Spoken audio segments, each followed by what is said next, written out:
Hi, my name is Ruth. Election day is almost here, and I wanted to share a few things that you should know if you want to vote.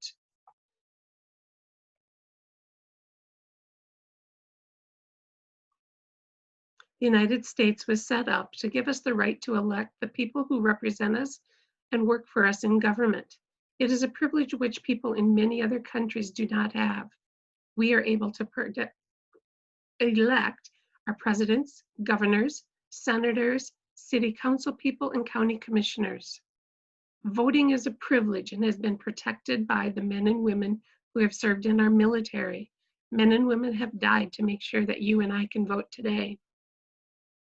This is a chance for you to set an example for your kids, your neighbors, your grandchildren, your coworkers, and anyone who looks up to you and what you do. You are able to tell the government when you vote what you want them to do.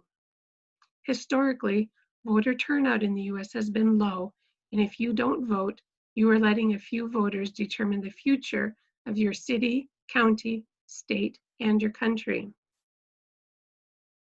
It has taken years to give everyone the right to vote. At first, only white men who owned property were given the ability to vote. It wasn't until 1920 that women were granted the right to vote, and people of color were not able to vote until 1965, when the Voting Rights Act was passed. In 1984, laws were changed to make sure that voting was accessible to anyone with a disability or the elderly. If you have never voted before, there's a few things you need to know. First, you need to be 18 years of old on election day. You also need to be a citizen of the US. And if you are voting in Minnesota, you need to have lived here for at least 20 days. You will also need to register to vote.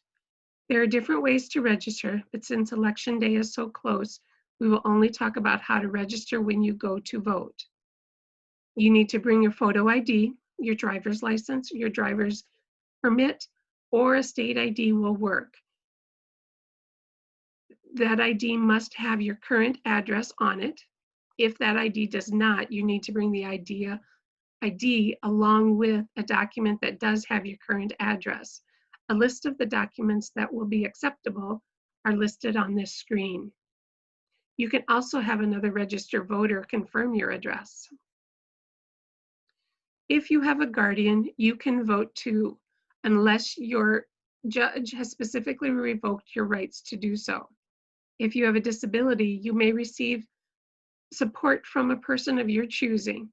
The person can help you in all aspects of voting, but they cannot tell you who to vote for. If you don't know where your polling place is located, use the web address here or search for Poll Finder Minnesota. You will need to know your zip code, county you live in, and your address. If you don't want to wait until election day, you can vote early.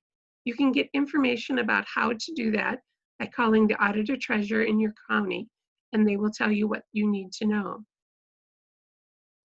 If you want to see a sample ballot, search for My Ballot Minnesota, and it will allow you to see what it looks like and what candidates are running for office. So take some time to learn about the candidates and issues that are to be voted on, and get out and vote. And remember, your vote counts.